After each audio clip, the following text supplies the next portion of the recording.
I'm Kim Waterman. I was the former superintendent at New Knoxville Local School. I'm officially retiring July 31st, so coming up really quick. My whole career has been at New Knoxville, total of 31 years. I first started as a teacher, was a teacher for 5th and 6th grade for 5 years, then became elementary principal, K through 6 for 7 years, and I've been superintendent for the last 19 years. Wow, that's a long time. Long time. I subbed my first year out of college, so I got a lot of experience. The climate at that time, teachers, there were a lot of teachers, so it was a lot to get a position. So at that time, I was thinking, what else can I do? So I did everything. I drove bus, I coached just to get my foot in the door.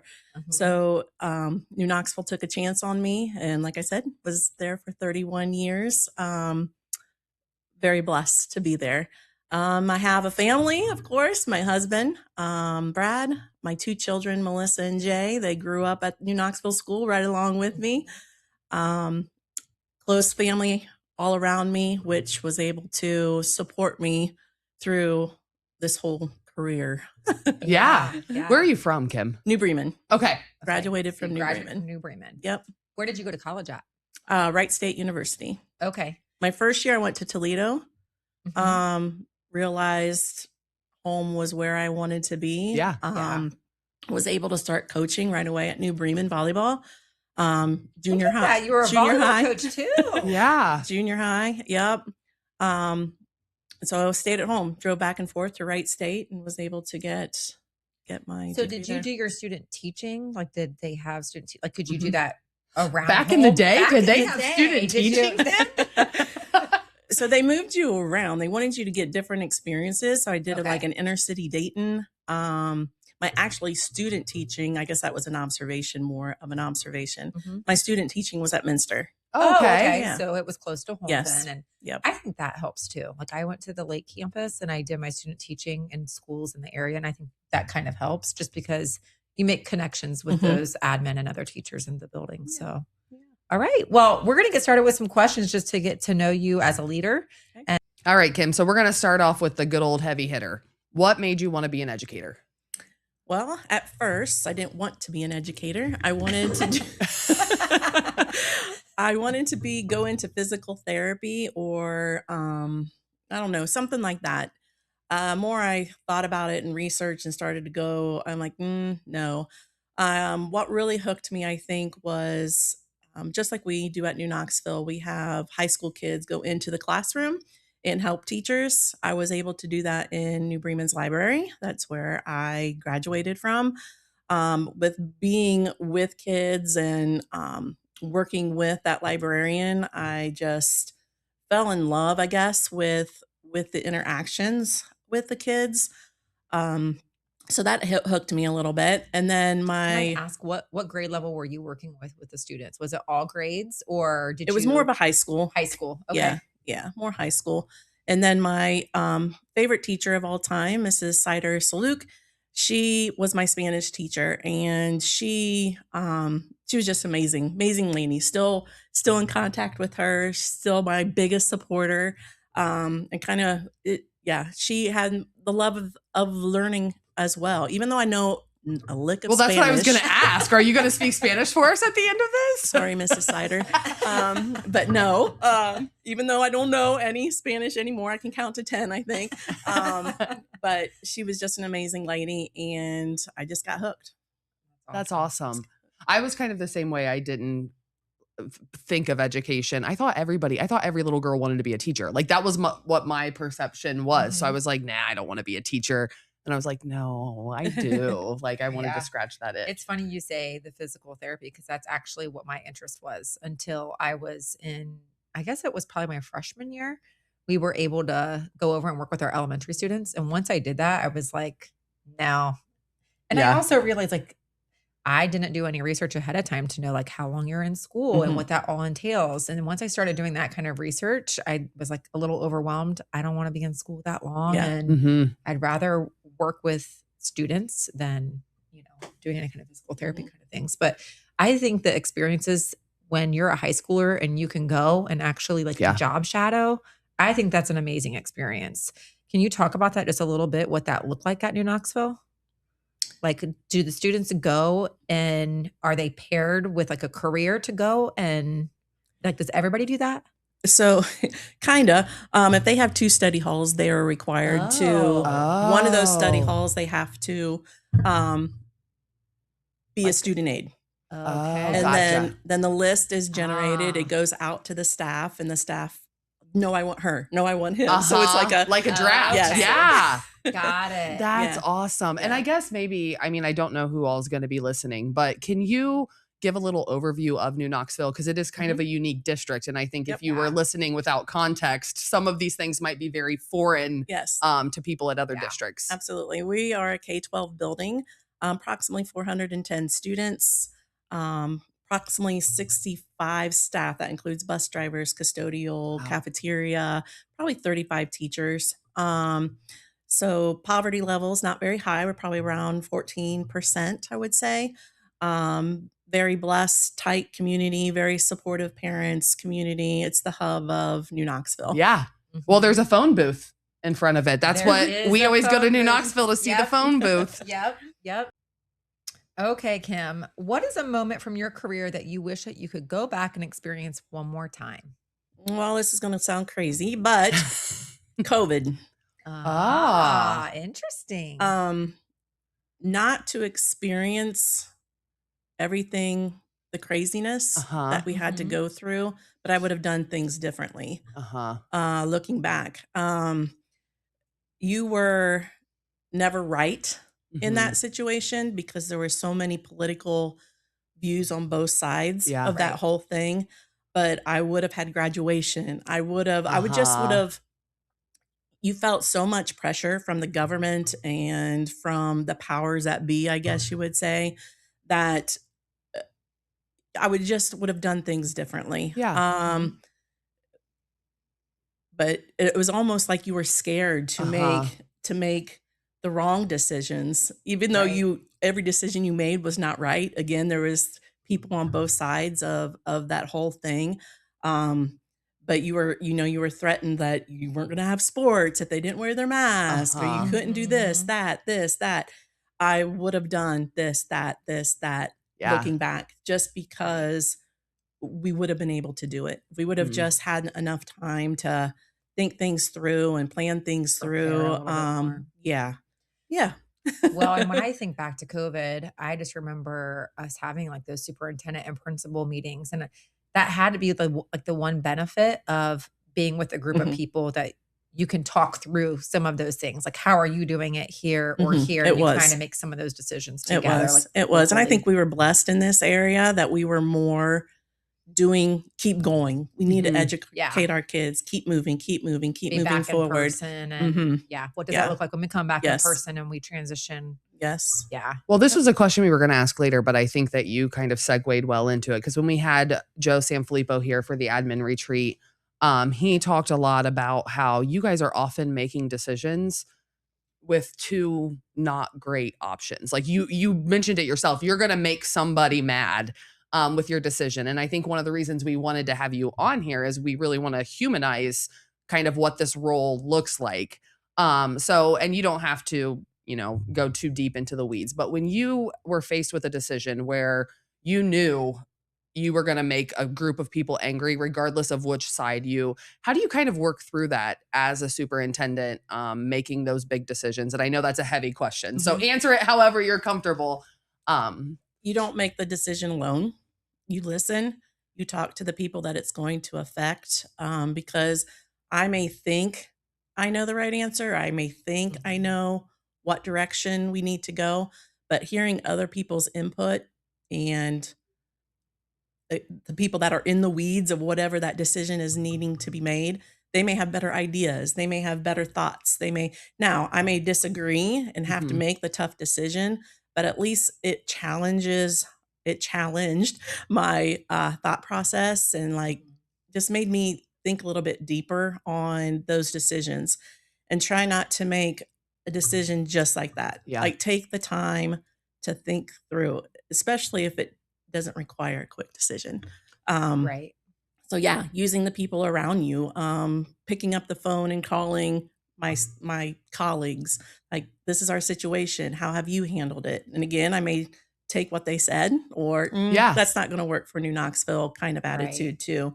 So yeah, using your resources, and it's just not me, it's Mhm. the other people that it's Yeah. going to affect, and Yeah. reaching out to them and getting their thoughts and opinions. Well, and I think that's Mhm. huge for the people on the other end too, because then even if you Right. don't side with me, Yep. however people perceive that, I at least know in good conscience that you chewed on, you know what I mean, my Yeah. side of whatever issue. And I think that's what made COVID hard is we didn't have time to everything was just moving so Mhm. quickly. We didn't have time to consult some of those people that maybe we would have in the past. So, Yeah, and I think when you can back your why and mhm. they know that you've done your research, they respect that decision that you made because they know that you didn't just jump into a decision too. I've been with the ESC, I'm going into my 8th year now, and I've had the opportunity to work with New Knoxville. Can you just talk about the relationship between a district and an ESC and what makes that partnership valuable? Mhm. Well, for us, it's huge. Again, being only a K-12, Mhm. 410 students, we're small. We can't technically necessarily afford a Yeah. full-time curriculum director Right. or a full-time special ed director.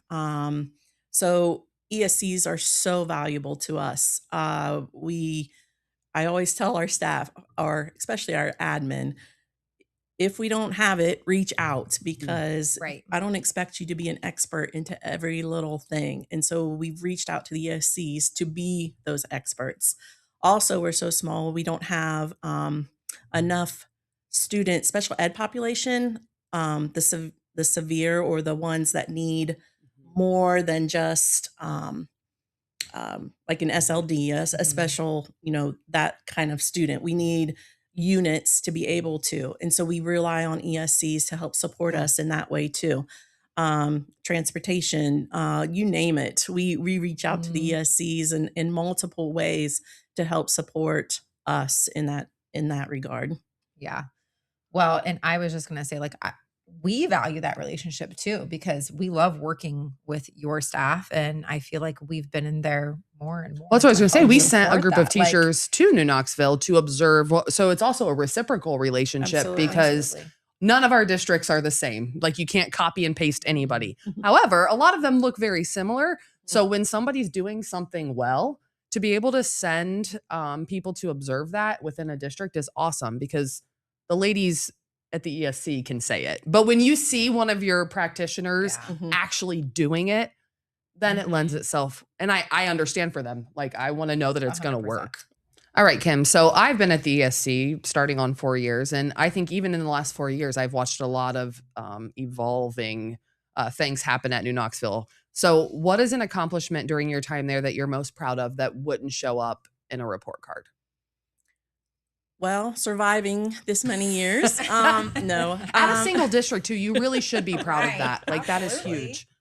I think just the relationships that I've built. I've seen people come and I've seen people go. I've seen, students come and Yeah. go. And just the value of those relationships that I've built with the teachers, with students, being able to see former students, and Uh, you know, uh, the things that they say about me or say to me, or, it's I'm not very a prideful person, but it hits the heart good when I'm get emotional. yeah. Um, That's okay. um, Unfortunately, we don't have tissue No, sitting we here don't. for you. We did not prepare for that. but with all those years, it's the students is what made my job Yeah. day in and day out. Getting up in the morning, students, students, students. That's what always my decision was made. All my decisions, it all came down what was best for the students. And if I always kept that in mind, I knew that I would be able to communicate that to the staff. Um, and hopefully it fed off knowing that they felt the same way. Yeah. And also the value of being a ranger. I didn't grow up in New Knoxville, but I was in New Knoxville longer than I was, Yeah. Yeah. a cardinal, and a ranger, through and through. And if you lead as a ranger and value what being a ranger is, um, yeah, That is that is it. awesome. Yeah. Well, and I think in a district that size, you really do get the luxury of, and sometimes I'm sure it's not a luxury, of knowing everybody. You know what I mean? Like Right. you truly watch kids grow up. Mhm. I can't, I would also get emotional. Yeah. I want to move to New Knoxville now. I'm like, I want to be a ranger. Well, and I just love that you went back to that decision part, because truly, if you keep the students at the forefront of your mind when you're making those decisions, then you're making the right decision, because I think, just like you said, when you can communicate that to staff, they're in it for the same reason, and it's for the students. So, And I think the last few years you have, with the admin that you have really helped grow them, and like they're in good hands. You know what I mean? And I think that has to be a great feeling too. Yep.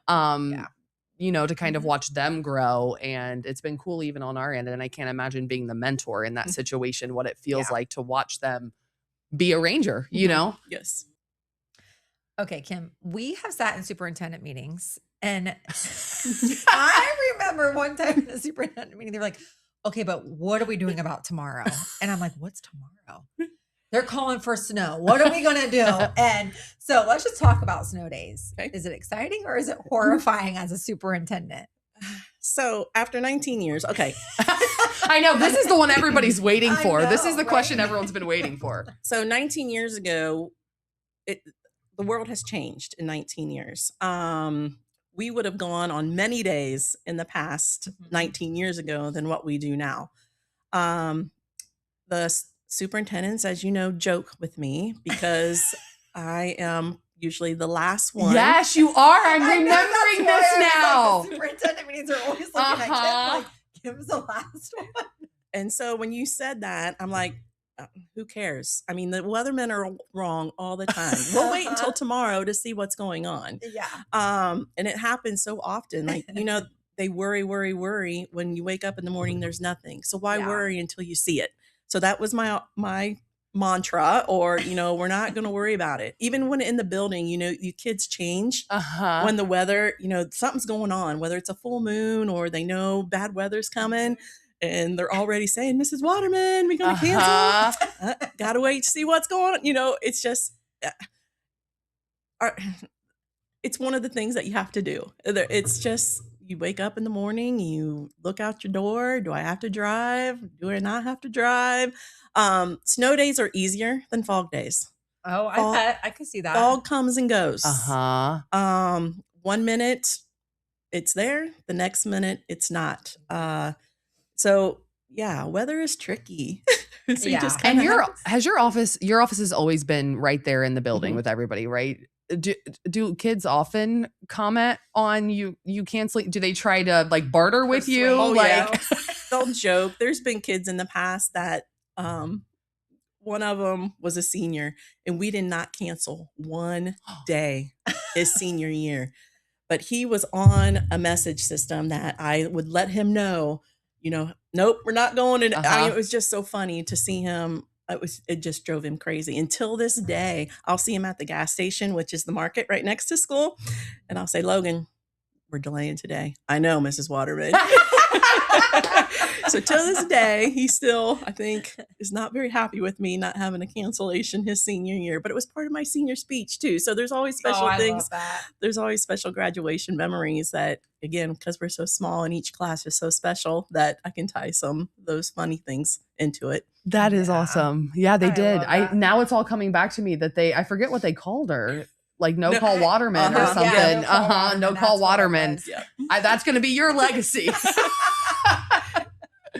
If you could go back and talk to the Kim Waterman who walked into that building on the very first day as superintendent, what would you tell her? I would tell her it's going to be okay. That lean on your people. You can't do everything by yourself. Trust the people. Hire good people. Yeah. Because that makes you look good. I think that would be the main thing, that everything's going to be okay. Pray a lot.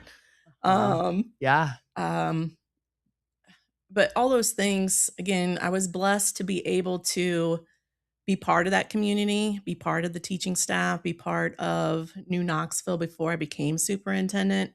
So I was already building those relationships and building trust and building, um, yeah, just building that environment, that collaboration, that family. So being a superintendent, you have to take deep breaths. You have to take your time. You have to really think things through. You really have to listen. You really have to again, things will be okay. And just reach out to the people to help you make those decisions because Yeah. you can't make them alone. And I you learn things the hard way. And even after 19 years, I've made so many mistakes, but you hope to learn from those mistakes. You don't know everything. The government is crazy, Mhm. going new thing after new thing after new thing after new thing, even funding new thing after new thing after new thing after new thing. You're Yeah. never going to know everything. And so don't feel like you have to know everything, which I did at first. So you reach out to the experts, you lean on your treasurer that knows, Yeah. so much. You reach out to the ESCs that can support what you don't have. You reach out to your teacher leaders and build them up to be leaders. And you can't forget your cafeteria staff. You can't forget your custodial. You can't forget your bus drivers. Learn it all. Not learn it all, but know it all. So you can relate. So you again can make those Mhm. connections with them. Yeah, that was It sounds like it's relationships are really important. huge, So can I just huge. ask this? Like, how did you, I mean, obviously you were a teacher there, but then once you came up to the superintendent role, like, how did you build some of those relationships with outside the district? Hmm. Um, s- so you just reach out. Mm-hmm. You reach out to your libraries, you reach out to the businesses, because now you're using them in a different light instead of as a teacher. You're reaching out them for, if it's athletic support, Yeah. if it's a grant of some sort, and now you're involved in, the Rotary because now, it's a different role that you're more looking for support, I guess. Mm-hmm. So I yeah, was just it's gonna an ask, like, so when you became superintendent, did you find yourself on different committees? Like, were you asked to be on different yes. committees and then Yep. that kind of Hmm. revolves into other things? And I was Even just at curious. ODE, or it's not Uh-huh. ODE anymore. Yeah. But The anyway, department. Yeah. even with the Department of Education, you're now on those communities. You can choose Uh-huh. committees, and you're going to Columbus and trying to voice those kind of things. And politically, it's more of a political position. So again, supporting public schools and our area is different than, so you're Mhm. always in the battle of 100%. those different kind of things. And just supporting what we've got and that we're not the same as, inner city and Right. big cities, those kind of things. So actually, I lied. I do have one more question, but you won't have to think very hard on it. Kim, what's on your calendar? Like, what are you gonna do with your life? Nothing is on my calendar. Well, she just returned from Florida, right? We So that did. was nice. So when again, as a superintendent, you're there from early in the morning till late at night, depending on what's going on and what you're supporting. I never felt you put your kind of your loves on hold. I know that sounds bad, but I've always been athletic. So, golf takes a long time to play. But I felt like my kids and my family were more important than me taking 5 Yeah. hours to play a golf match. So, just going back to things that I love, being able to go play golf, play tennis, pickleball, spend time out at the lake, spend time out with family, mow, garden. I don't know, just all kinds of Yeah. All the whatever you want. yes. I think winter will be the hardest, just because those things aren't typically, happening. So maybe go back and sub. Again, that's my Oh, you first. heard it here I was first. gonna You heard it say, here yep. first. That's my first love. Will always be my love. Again, being involved with the students and just being able to be with them again would be, I think, icing on the cake. That is Aw. awesome. Thank you for being with us today. You're welcome. Truly, this was great. And thanks for being our number one fan. Yeah. You're welcome. You guys are great. I'm very honored to be here. Thank you, Kim. You're welcome.